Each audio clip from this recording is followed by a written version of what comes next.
Assalamualaikum warahmatullahi wabarakatuh. Hari ini saya di lokasi kejadian pemerkosaan dan pembunuhan siswa SMP, di mana pelaku ini ada 2 orang. Salah satunya itu adalah penjaga kantor desa, dan mereka berdua memperkosa dan membunuh dan membuang mayatnya, mengubur mayatnya di bukit itu. Kedua pelaku ini pada hari yang sama sudah diamankan oleh pihak kepolisian dan sudah dapatkan vonis dari Pengadilan Negeri Singkil, di mana keduanya divonis dengan hukuman mati.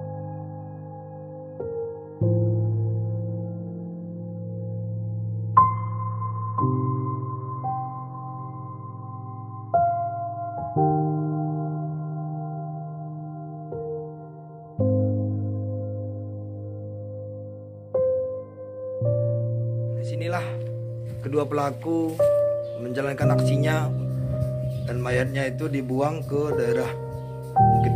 Nanti kita lihat sendiri di dalam, sungguh miris memang cara perbuatan pelaku.